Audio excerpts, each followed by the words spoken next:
আগামী বর্ষা মৌসুমের পূর্বেই দাকব ও বৈঠাঘাটা উপজেলায় ঝুঁকিপূর্ণ বেড়িবাঁধগুলো বাস্তবতার আলোকে ইনশাল্লাহ সংস্কারের পরিকল্পনা রয়েছে। উপকূলীয় জেলা খুলনার দাকব ও বৈঠাঘাটা উপজেলা ভয়াবহ নদী ভাঙনের ঝুঁকি সম্পর্কে সরকার অবগত আছে।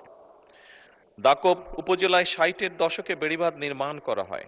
উক্ত বেড়িবাঁধটি নদী ভাঙন, ঘূর্ণিঝড় ও জলোচ্ছ্বাসের কারণে সময় সময় ক্ষতিগ্রস্ত হয়েছে।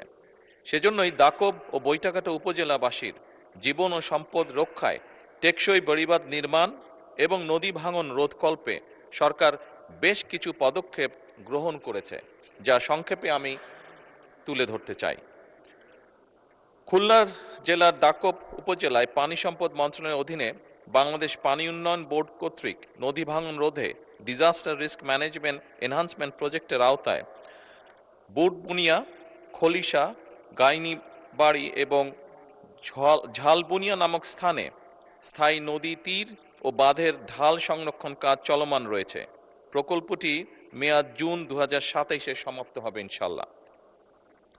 এছাড়াও মাননীয় স্পিকার, জলবায়ু পরিবর্তনের ঝুঁকি মোকাবেলায় খুলনা জেলার দাকব উপজেলায় উপকূলীয় 15 নম্বর 31-এর পুনর্বাসন প্রকল্প দলিল বর্তমানে যাচাই বাছাই পর্যায়ে রয়েছে।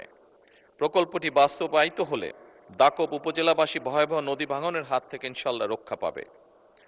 ভয়াবহ নদী ভাঙনের হাত থেকে দাকব ও বৈঠাঘাটা উপজেলাবাসীর জীবন ও সম্পদ রক্ষায় পানি উন্নয়ন বোর্ডের মাধ্যমে অধিক ঝুঁকিপূর্ণ স্থানসমূহে ইতিমধ্যেই জরুরি আপৎকালীন কাজ বাস্তবায়ন করা হয়েছে। আগামী বর্ষা মৌসুমের পূর্বেই দাকব ও বৈঠাঘাটা উপজেলায় ঝুঁকিপূর্ণ বেড়িবাঁধগুলো বাস্তবতার আলোকে ইনশাল্লাহ সংস্কারের পরিকল্পনা রয়েছে। মাননীয় স্পিকার, সাধারণ মানুষের জানমালের নিরাপত্তা ও সম্পদ রক্ষায় সরকার সচেষ্ট রয়েছে।